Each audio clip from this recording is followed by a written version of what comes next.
సమూయేలు మొదటి గ్రంథం 16వ అధ్యాయం 17వ వాక్యం. మొదటి అధ్యాయం 16, 17 వాక్యాలు. సమూయేలు మొదటి గ్రంథం మొదటి అధ్యాయం 16, 17 వాక్యాలు.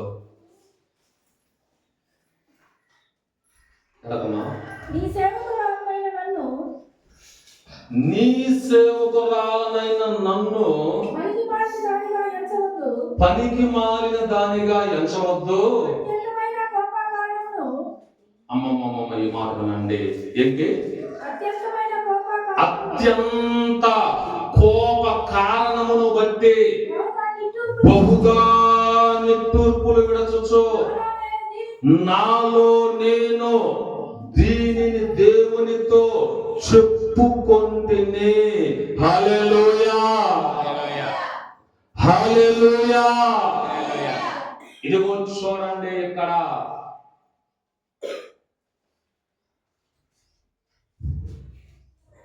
హన్నా అనబడిన స్త్రీ ఆమె చెబుతున్న మాట ఏంటంటే, నాలో దాగి ఉన్న అత్యంత కోప కారణమును బట్టి ఇదిగో నేను బహుగా నిట్టూర్పులు విడుచుచు ఇదిగో ఆ కార్యమును బట్టి దేవునికి చెప్పుచున్నాను. మొదటి మాట, మనం ఎప్పుడు మానం చేయాలంటే అత్యంత కోప సమయంలో దేవునికి మానం చేయాలి. మనలో ఎక్కువ కోపము దాగి ఉన్న వేళలో దేవునికి మనం ప్రార్థన చేయాలి. మొదటి మాట రాసుకోండి. ఇక తలెత్తి నా వైపు ఒక్క నిమిషం చూడండి. ప్రతి ఒక్కరిని పేరు పేరును అడుగుతున్నా అన్నా, ప్రతి ఒక్కరిని పేరు పేరును అడుగుతున్నా, నీకు కోపం వచ్చినప్పుడు నీవు ఏమి చేయుచున్నావు? వినబడట్లేదు అన్నమాట. నీకు కోపం వచ్చినప్పుడు నీవు ఏమి చేస్తున్నావు?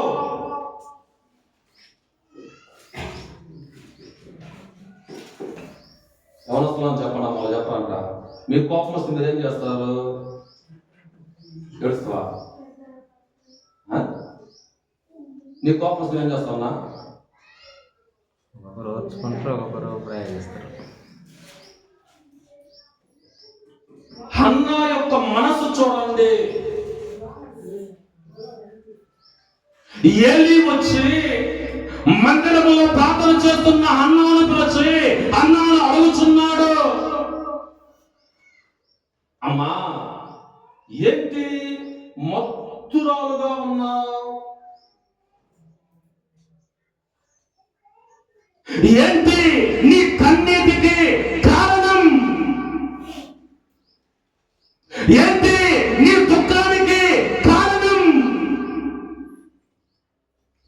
అన్నా అంటుంది, అయ్యా నీ సేవకురాలనైన నన్ను పనికి మాలిన దానిగా నీవు ఎంచవద్దు. ఇదిగో నా హృదయాన్ని ఒక్కసారి నీవు పరిచయం చేయగలిగితే,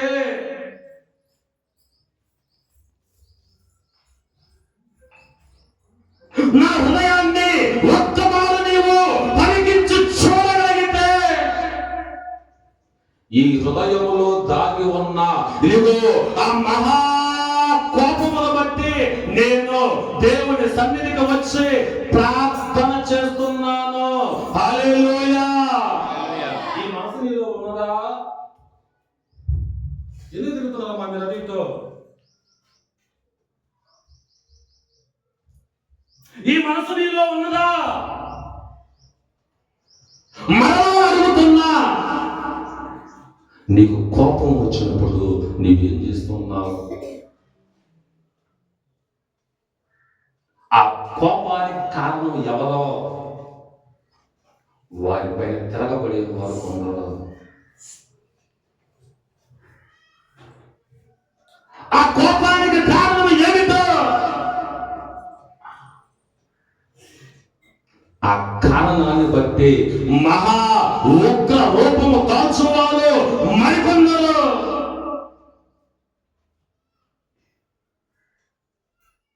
ఇదిగో అన్న జీవితాన్ని చూడండి ఒక్కసారి.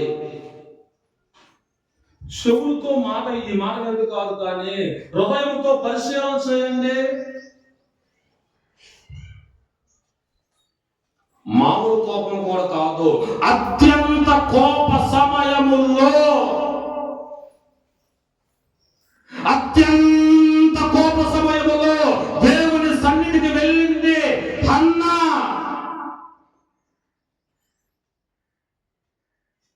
నాకు బాగా కోపం ఉన్నప్పుడు నేను మందిరానికి వచ్చాను అన్న వాళ్ళు ఎవరు ఉన్నారా మీ చరిత్రలో?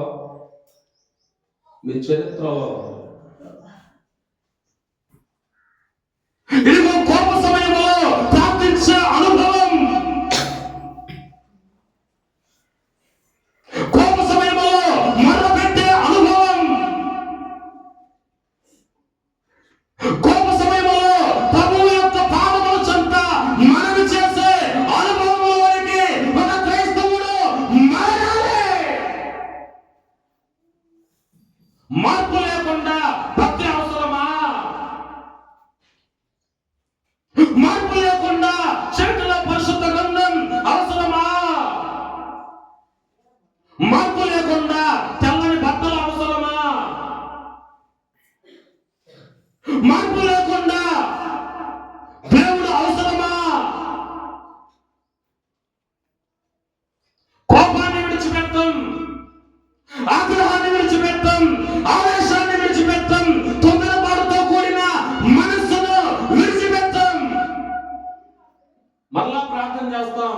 దేవుడు ఎందుకు వింటాడు ఆ ప్రార్థన? వినడుగాక వినడు.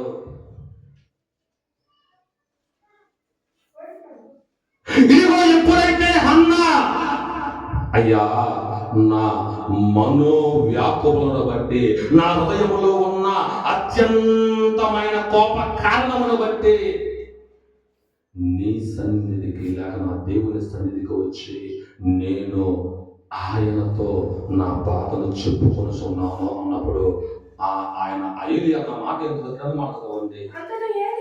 అంతట ఏలి నీవు క్షేమముగా వెళ్ళుము. అమాట గమనించండి, ఇశ్రాయేలు దేవునితో నీవు చేసుకున్న మనవిని ఆయన నీకు దయచేయును గాక. గట్టిగా చెప్పగలగండి. ఇశ్రాయేలు దేవునితో నీవు చేసుకున్న మనవి ఆయన నీకు దయచేస్తాడు. ఇదిగో ఈసారి ఈ నెలలో నీ మనవిని ఆయన వినాలంటే, ఈ మాసములో నీ మనవి ఆయన దృష్టికి అంగీకారముగా మార్చబడాలంటే, ఇదిగో త్వరలో రానయ్యున్న ఆ 40 దినాల ఉపవాస ప్రార్థనల్లో నీ ప్రతి ప్రార్థనకు వెనువెంటనే నీ జవాబు పొందుకోవాలంటే, నీలో కోపం ఉన్నదా, నీలో ఆగ్రహం ఉన్నదా, నీలో ఆవేశం ఉన్నదా, నీలో తొందరపడతాం ఉన్నదా? ఇదిగో దేవుని సన్నిధికి వెళ్ళి దేవునికి ప్రార్థించు.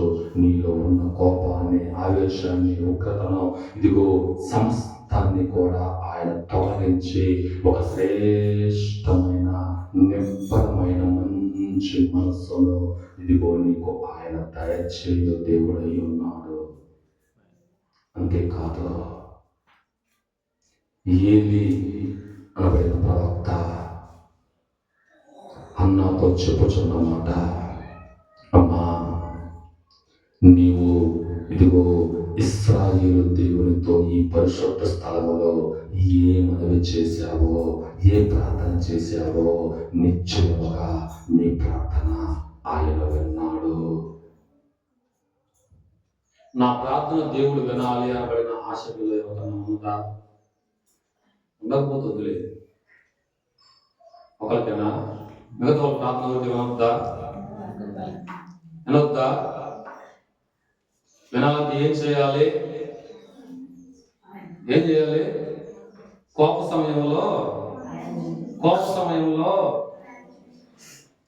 సమయంలో దేవునికి ప్రార్థన చేయాలి.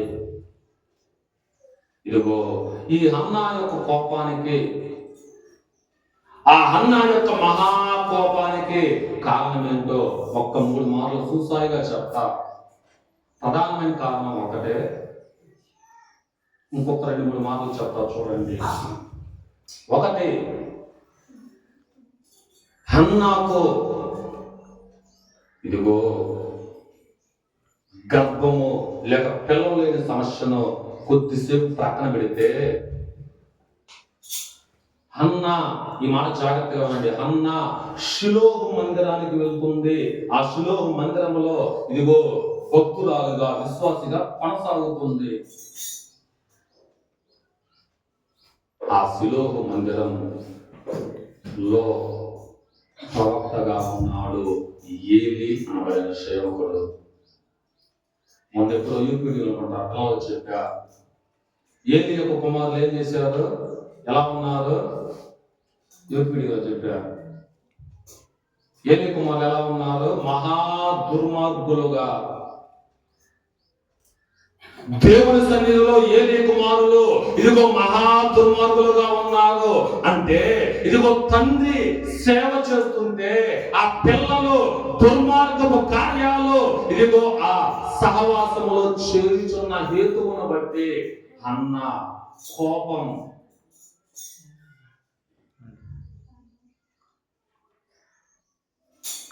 అర్థమవుతుందా? ఇక మీకు ఇంకో మాట చెప్పాలి. నీవైతే పరిచయం చేస్తున్నావు, నీవైతే ప్రార్థన చేస్తున్నావు, నీవైతే భక్తి చేస్తున్నావు, నీవైతే పరిశుద్ధ విధానాన్ని ఆచరిస్తున్నావు, నీ పిల్లలు ఎక్కడ ఉన్నారు, వారు ఏమి చేస్తున్నారు? ఇదిగో ఏలీ కుమారులు దుర్మార్గులుగా మార్చబడడానికి కారణం ఆ తండ్రే, ఆ తండ్రే, ఆ తండ్రే, ఆ తల్లే కారణం. వారికి నేర్పనందున పెద్దలు మనం ఎంతమంది ఉన్నాం, ఏది మన పిల్లలు,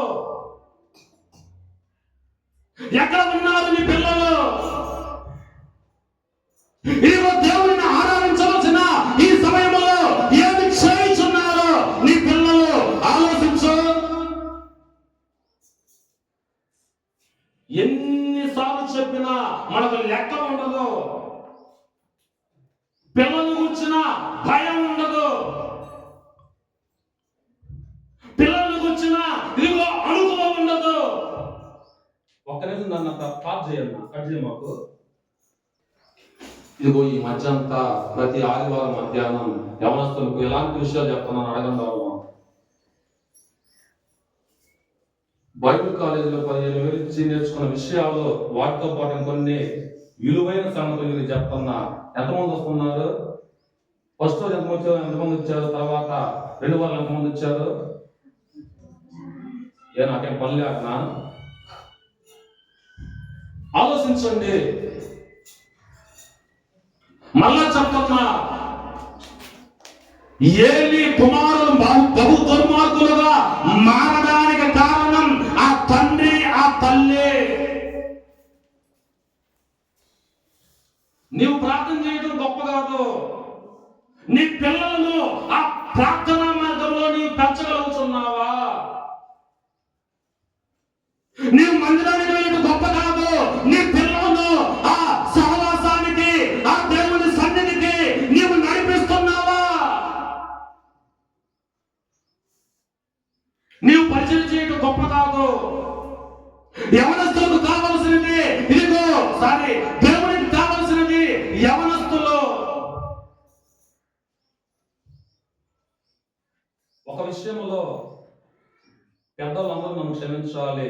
త్వరలో రేపు ఉపవాసాల కానుండి ఇదిగో యవనస్తులే ప్రతి వారం నాతో పాటు ఆరాధన సిద్ధపడుతున్నారు. హల్లెలూయా, హల్లెలూయా.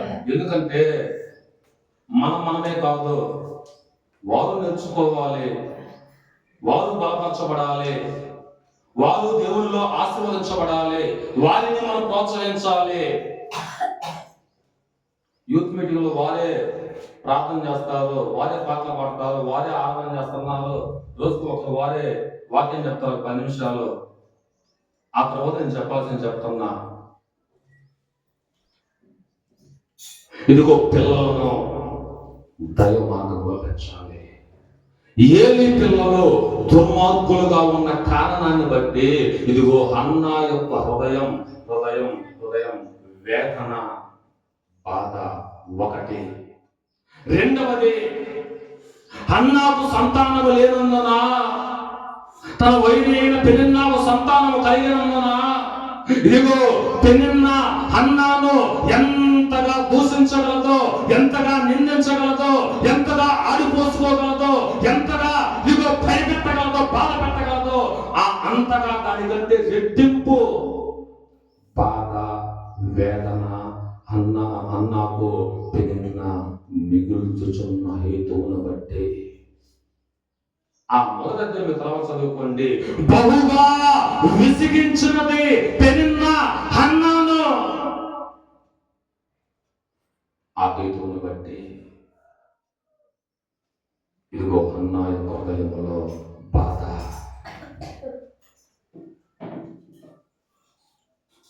ఇంకొక మనకి చెప్పాలంటే ఇదిగో తన సహోదరి చవితి ఎంతగా వేధిస్తున్నా, ఎంతగా బాధిస్తున్నా, ఎంతగా ఆడిపోసుకుంటున్నా, ఎంతగా అవమానపరుస్తున్నా ఇదిగో భర్త అయిన ఎల్కానా పట్టి పట్టనట్లుగా ఉండటము కూడా అన్నాకు వేదన లేక కోపము మిగిల్చింది. కుటుంబము అంటే భార్య, భర్త, పిల్లలు. భర్తకు ఒక బాధ్యత, భార్యకు ఒక బాధ్యత, పిల్లలకు ఒక బాధ్యత దేవుడు అప్పగించాడు. అయితే ఒక భర్తగా నీ బాధ్యత నీవు నీ కుటుంబంలో నెరవేరుస్తున్నావా? ఒక భార్యగా నీ బాధ్యతను నీవు క్రమంగా నీ కుటుంబంలో నెరవేరుస్తున్నావా? ఒక బిడ్డగా నీవు తల్లిదండ్రులకు నీ బాధ్యతను నీవు క్రమముగా నెరవేరుస్తున్నావా?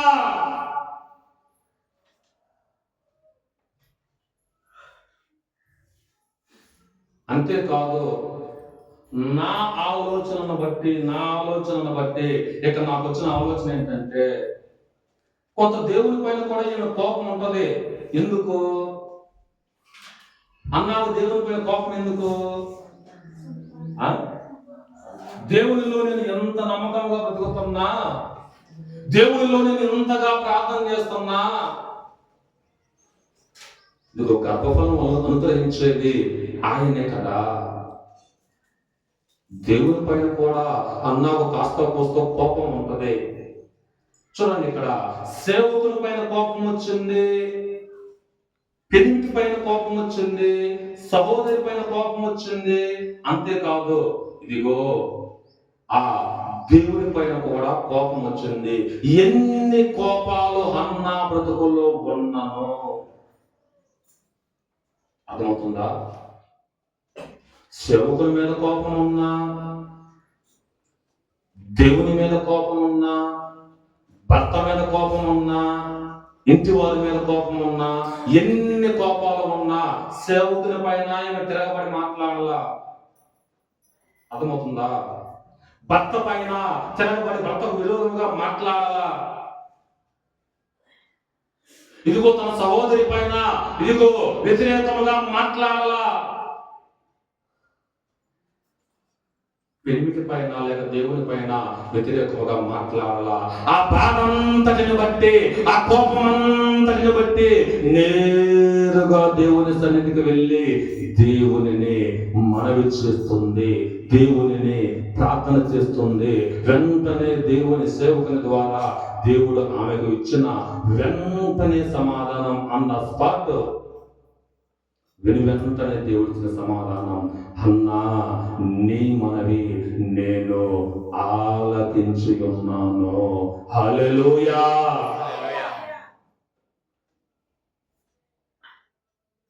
అంతేకాదండి, కోపములో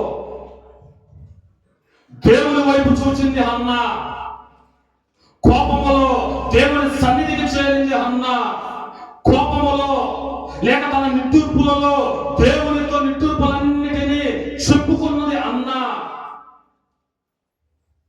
ఊహించలేని గొప్ప బహుమానాన్ని పొంది ఉన్నది హన్నా. హల్లెలూయా. ఇదిగో పెనిన్నా యొక్క పిల్లలు ఎలా ఉన్నారో ఏమైపోయారో మనకు తెలియదు, కానీ హన్నా యొక్క ఇదిగో ఈ దేవుడు ఇచ్చిన బహుమానం మాత్రం ఇశ్రాయేలీయులకు గొప్ప రాజుగా, ఇశ్రాయేలీయులకు మొట్టమొదటి రాజుగా, గొప్ప రాజుగా పట్టాభిషేకం చేయబడి మహా గొప్ప పేరు పొందుకున్నాడు. అతడే సమూయేలు. హల్లెలూయా. ఇదిగో ఊహించని గొప్ప అద్భుతాలు నీ కుటుంబంలో జరగాలి అంటే, నీ ప్రార్థనకు వెంటనే జవాబు కావాలి అంటే, ఇదిగో నీవు ఊహించిన దానికంటే, అడిగిన దానికంటే గొప్ప బహుమానం వెంటనే తక్షణమే నీవు పొందుకోవాలంటే, ఇదిగో హన్నా వలె కోపం వచ్చినప్పుడు దేవుని వైపు చూడు. కోపం వచ్చినప్పుడు దేవుని సన్నిధికి వెళ్ళు. నీ హృదయంలో వేదన ఉన్నప్పుడు ఆ వేదన, ఆ నిందలు, ఆ నిదుర్పులు, ఆ మాటలన్నిటినీ నాకు చెప్తే నేను 10 మందికి చాటింపు వేస్తా. నీ ఇంటి పక్కన నీ స్నేహితురాలైనా నీ అక్కకో కుక్కకో చెప్తే ఆమె 20 మందికి చెప్తుంది. అదే నిందలను, అదే నిదుర్పులను, అదే సమస్యలను నీవు దేవాది దేవుని యొక్క పాదముల చెంత నీవు విన్నవించుకుంటే గొప్ప బహుమానం వెనువెంటనే నీవు పొందుకుంటావు. హల్లెలూయా. లోకంలోనే ఉన్న సామెత, నా మాట కాదు, తన కోపమే తన కోపమే తన కోపమే చెప్పండి, తన కోపమే. ఇక్కడ రాసుకున్న మాట అదే. కోపములో ఆవేశపూరితమైన ఆలోచనలో చూడండి, కోపములో తొందరపాటు నిర్ణయాలు, కోపములో అసలు నేనేంటి, నా స్థితి ఏంటి, నేను ఎందుకు తగ్గాలి అనబడిన మనస్తత్వం నీలో ఉన్నందున కాదా? చూడండి నా వైపు. నీలో ఉన్నందున కాదా? నీ కోపం వలన కాదా నీ జీవితం అంధకారముగా మార్చబడింది? నీలో ఉన్న కోపం వలన కాదా ఇదిగో ప్రేమానురాగాలు సమాధి చేయబడ్డాయి? నీలో ఉన్న కోపం వలన కాదా బంధాలు, బాంధవ్యాలు విచ్ఛిన్నమై చల్లాచెదురైపోయాయి? నీలో ఉన్న కోపం వలన కాదా కుటుంబాలు కలిసి బ్రతకవలసిన, ఐక్యంగా బ్రతకవలసిన, సహవాసంతో బ్రతకవలసిన కుటుంబాలు మొక్క చెక్కలైపోతున్నాయి? నీ కోపం వలన కాదా? నీ కోపం వలన కాదా? నీ కోపం వలన కాదా? నీ కోపం వలన కాదా నా అనబడిన వారందరికీ నీవు దూరమైపోతున్నావు? అత్యంత కోపములో ఇదిగో దేవుని సన్నిధికి వెళ్ళి దేవునితో ప్రార్థన చేసింది, దేవునితో మనవి చేసింది హన్నా. గొప్ప బహుమానం, గొప్ప బహుమానం, శ్రేష్టమైన బహుమానం, ఇశ్రాయేలీయులలో ఎవ్వరికీ లేని ఒక గొప్ప ఘనత ఈ హన్నాకు దక్కింది. అదే దేవుని కాదా మనం ఆరాధిస్తున్నాం? అదే దేవుని కాదా మనం ప్రార్థిస్తున్నాం? అదే దేవుని కాదా మనము ఇదిగో పూజిస్తున్నాం? అదే దేవుని కాదా మనం సేవిస్తున్నాం? ఇదిగో ఆ అన్నాలు చేసిన కార్యములు దేవుడు నీకు కూడా చేయడానికి సిద్ధం. కానీ నీ కోపమే అడ్డుగా నిలబడుతుంది దేవునికి నీకు మధ్య. విషయంలో ఉంటుంది కదా, వారి పాపములు వారికి వారి దేవునికి మధ్య అడ్డుగోడగా ఉన్నాయి. పాపం ఏంటి? కోపమే పాపం. నా మాట కాదు, చదవండి. ఎఫెసీ పత్రిక 4:6. ఎఫెసీ పత్రిక 4:6 తొందరగా. అందరికీ తండ్రి అయిన దేవుడు ఒక్కడే. ఆయన అందరికి పైగా ఉన్నవాడే. అందరిలోనూ వ్యాపించి అందరిలో ఉన్నాడు. అయితే మనలో ప్రతి వారికి క్రీస్తు అనుగ్రహించు వరము యొక్క పరిమాణము చొప్పున కృప ఇయ్యబడెను. అందుచేత ఆయన ఆరోహణమైనప్పుడు చెరను చెరగా పట్టుకుని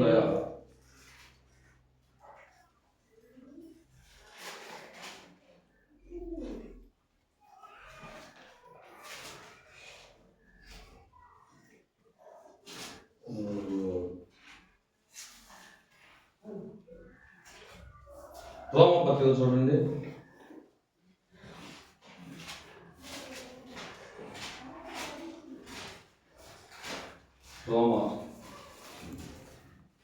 ఏలైనగా మనం ఇంకా బలహీనులమై ఉండగా క్రీస్తు యుక్త కాలమున భక్తిహీనుల కొరకు చనిపోయాను. నీతిమంతుని కొరకు సాయుధము ఒకడు చనిపోవుట అరుదు. మంచివాని కొరకు ఏముంటుందంటే, సూర్యుడు ఉదయించి అస్తమించే వరకు నీ కోపము నీలో నిలిచి ఉండకూడదు. అది కొలస్సీ పత్రిక ఎక్కడ ఉంటుంది? సూర్యుడు ఉదయించి అస్తమించే లోపు నీ కోపము నీలో నుండి తొలగిపోవాలి. హల్లెలూయా, హల్లెలూయా. ఇగో సూర్యుడు ఎంత సమయంలో ఉదయించి అస్తమిస్తాడు? సూర్యుడు ఉదయించి అస్తమించడానికి ఎంత సమయం పడుతుంది? ఉదయించడం అంటే ఉదయించడం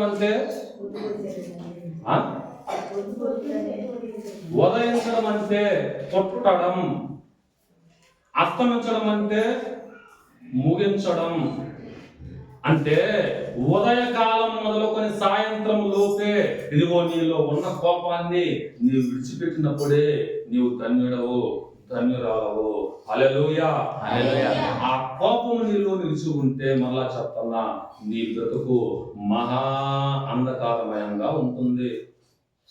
12 గంటల కన్నా ఎక్కువ ఆ కోపం నీలో నిలిచి ఉంటే ప్రేమానురాగాలు చచ్చిపోతాయి, బంధాలు బాంధవ్యాలు విచ్ఛిన్నమైపోతాయి, కుటుంబాలు చల్లాచెదరైపోతాయి. అందుకే యాకోబు 1:20 చూడండి. యాకోబు 1:20 ఒక 2 మాటలు చదివి ముగిస్తా. యాకోబు 1:20. ఎందుకనగా నరుని కోపము దేవుని నీతిని నెరవేర్చదు. హల్లెలూయా, హల్లెలూయా. మేము నరులము అన్నవాళ్ళ చేతులు ఎత్తుతారా? హల్లెలూయా చెప్తారా? నేను నరుడను, అది కూడా డౌటేనా? సరే, మేము మనుషులు అన్నవాళ్ళ చేతులు ఎత్తుతారా? మనుషుల కోపం ఏం చేయదంట చెప్పాలి. మనుషుల కోపం ఏం చేయదంట? దేవుని నీతిని నెరవేర్చలేదు. అంటే అదిగో నీకు కోపడుతున్నావంటే ఆ కోపం వల్ల నీకు కలిగేది శూన్యము, ఏమీ ఉండదు. ఉచితంగా కొన్ని వస్తాయి, అవి నష్టాలు లాభాలు కాదు. కోపపడినందున చూడండి, కోపపడినందున 1 బీపీ, కోపపడినందున 2 షుగరు, కోపపడినందున 3 అల్సరు, కోపపడినందున 4 గుండె జబ్బులు. ఎన్ని లాభాలు! లాభాలు కావాలా, నష్టాలు కావాలా? ఏదైతే మీకు ఇంకా వెళ్తారా? లాభం కావాలా, నష్టాలు కావాలా మీకు?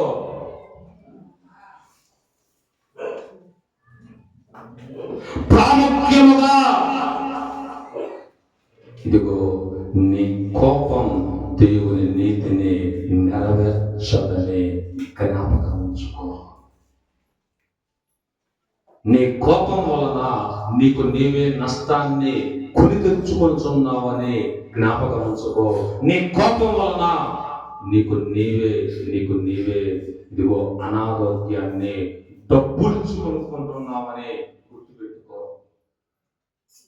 కోపపడటంలో తప్పులేదో మరలా చెప్పన్నా, కోపపరుడు కానీ పాపము చేయబడే ఆ కోపం ఒక్క 12 గంటల కంటే ఎక్కువ నీలో ఉండకూడదు. హల్లెలూయా.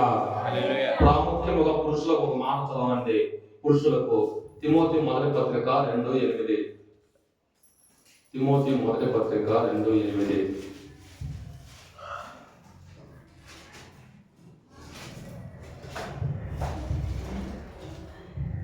చేస్తుంటే నిలబడతావా? 8.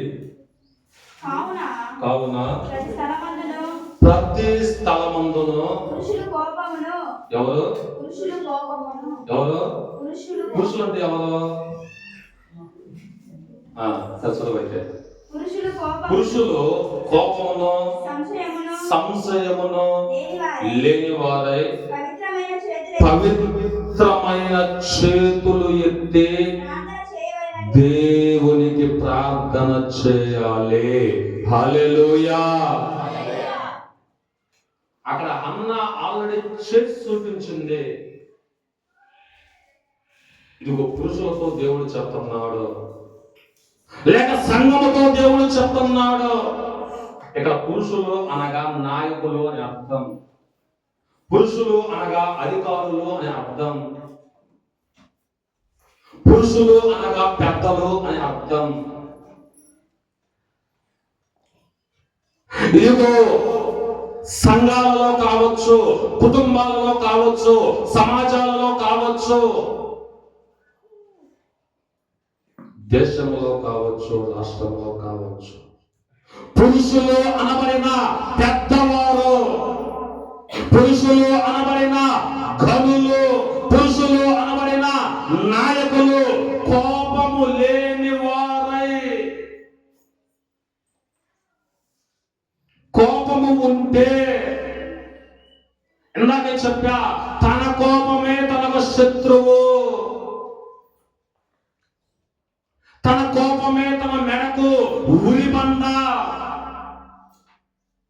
తన కోపమే ఇదిగో తన కోపముతోనే తన ప్రాణాన్ని తీసుకొనుచున్నారని, పోగొట్టుకొనుచున్నారని ఒక ఇదిగో దేవుని బిడ్డగా, ఒక స్త్రీగా, ఒక పురుషునిగా, ఒక యవనస్తునిగా నీవు జ్ఞాపకం ఉంచుకోవాలి.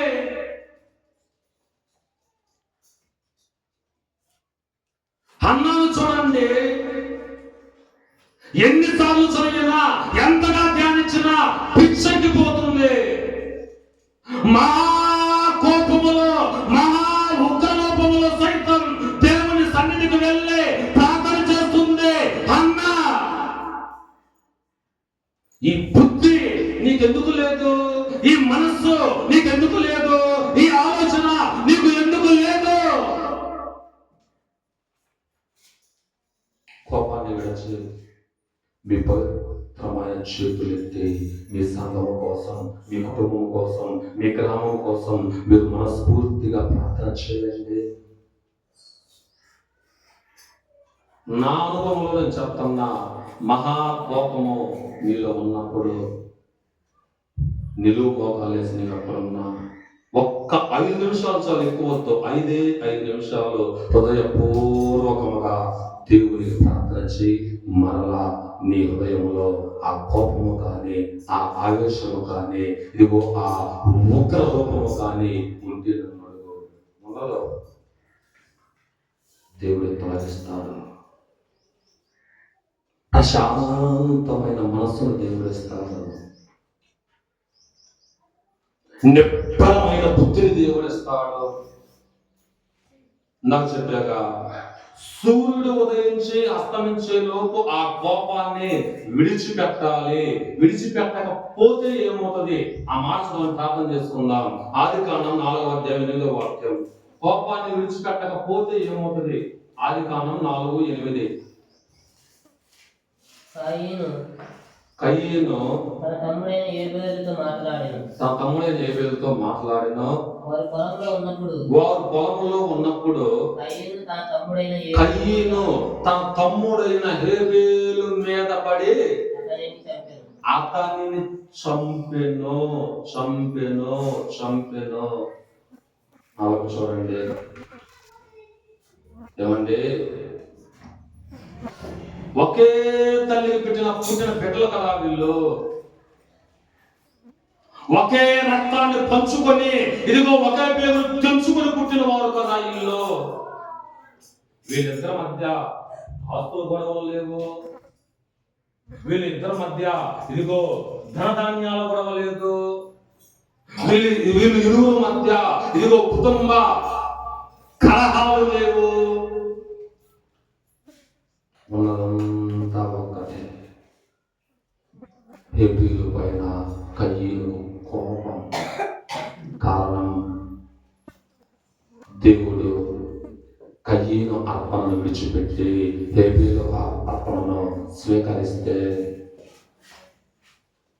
దేవుని పైన కోపపడవలసిన కయీను ఇదిగో దేవుని పైన కోపపడలేక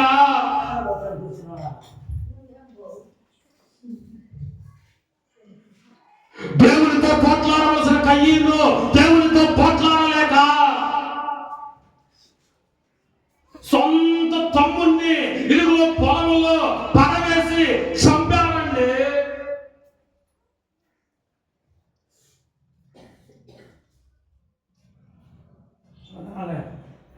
చూడండి,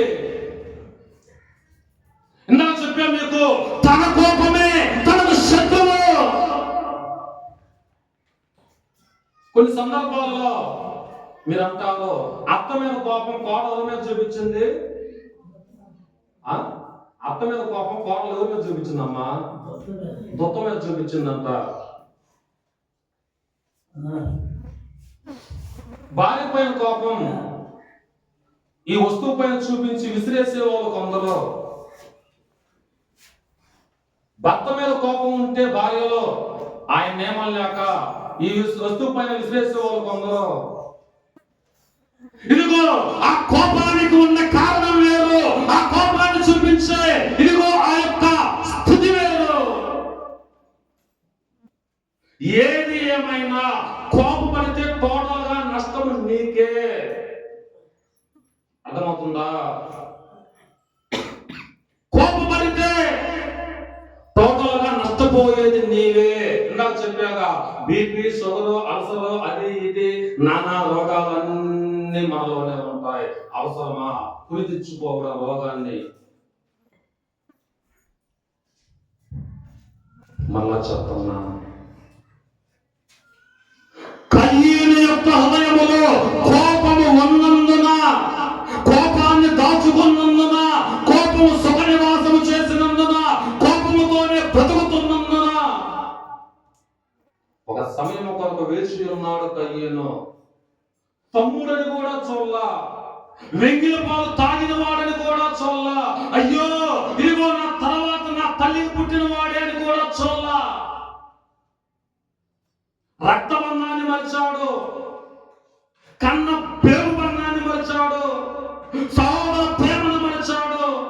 ఇదిగో తల్లిదండ్రుల యొక్క బాధ ఏంటో గ్రహించలేకపోయాడు.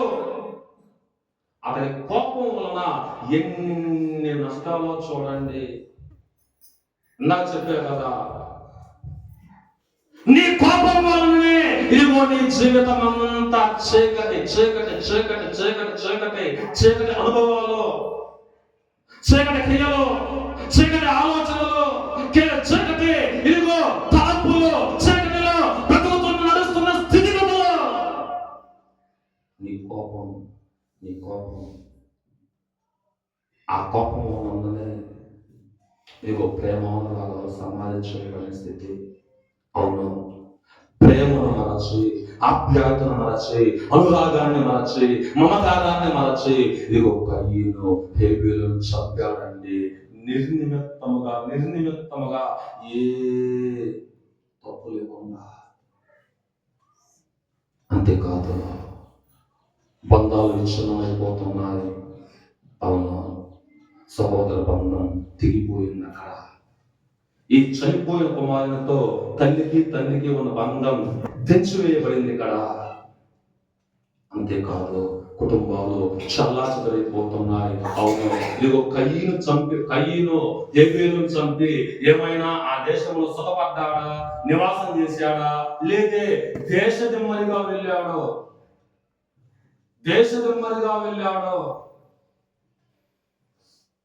కోపం వలన ఎంత నష్టమో చూడండి. కోపం వలన ఎంత ఇదిగో శాపమో ఆలోచించండి. ఎందుకు ఈ పరిశుద్ధ దినాన ప్రభువు ఇదిగో ఈ నెలలో మొట్టమొదటి రోజు నీతో మాట్లాడుతున్నాడో నాకు తెలియదు. కానీ మొత్తానికి హన్నా జీవితంలో జరిగించిన ఒక అద్భుతం నీ బ్రతుకులో జరిగించుట కొరకే దేవుడు ఈ దినమందు మీ అందరితో మాట్లాడుచున్నాడు. హల్లెలూయా. ఆ అద్భుతం నీవు పొందుకోవాలంటే, ఆ దీవెన నీవు సంపాదించుకోవాలంటే నీ మనవి దేవుడు విని ఇదిగో హన్నా జీవితంలో చేసిన గొప్ప కార్యం నీ జీవితంలో, నీ కుటుంబంలో దేవుడు చేయాలంటే నీవు చేయవలసిందల్లా ఒక్కటే, కోప సమయంలో ప్రార్థన చేయాలి. నేను చెప్పే మాట అదే. మొట్టమొదటి మాట, కోప సమయంలో కోపాన్ని విడిచిపెట్టి ప్రార్థన చేయాలి. కోపం నీ హృదయంలో దాచుకుంటే, నీ మనస్సులో దాచుకుంటే, నీ బ్రతుకులో దాచుకుంటే, నీ కుటుంబంలో దాచుకుంటే ఇదిగో నష్టం నీకే, శాపము నీకే, అంధకారము నీకే, ఇదిగో అవమానము నీకే, ఆకలి దప్పులు నీకే, దేశగమనిగా మిగిలేది నీవే. అదే కోపాన్ని విడిచిపెడితే అన్నా వలే 10 తరముల వరకు నీ పేరు ఆ పట్టణమంతా వినబడినట్లుగా నా దేవుడు కార్యము చేయుటకు సమర్థుడు. హల్లెలూయా. అలా నా కుమారుని యొక్క తండ్రి చాలా ప్రేమ కలవాడు. ఫలానా భార్య యొక్క భర్త చాలా ప్రేమ కలవాడు. ఫలానా ఆయన చాలా నెమ్మదస్తుడు, ఫలానా ఆమె చాలా నెమ్మదస్తురాలు. ఒక రోజుతో ఈ పేరు పోదు, ఒక సంవత్సరంతో ఈ పేరు పోదు, ఒక తరముతో ఈ పేరు పోదు. 10 తరాల పాటు ఆ మంచి పేరు, ఆ కీర్తి ప్రఖ్యాతులు నీకు కలగాలంటే నీవు పాటించవలసిన చిన్న సూత్రం, అతి చిన్న సూత్రం కోపాన్ని విడిచిపెట్టడమే. కోపపడు తప్పులేదు. 12 గంటల కంటే ఎక్కువ ఆ కోపం నీ హృదయంలో ఉంటే అది క్యాన్సర్ రోగం కంటే ఎక్కువగా నీ శరీరాన్ని తినివేస్తుంది. నీవు పెద్దలతో నేను చెప్పంలే, చెప్పినా మీరు చేయరు, చేసినా మీరు పాటించరు. ఆయనకి పిల్లలతో నియమనం చేపిస్తా. దేవుడి కొద్ది మాటలు దీవించును గాక.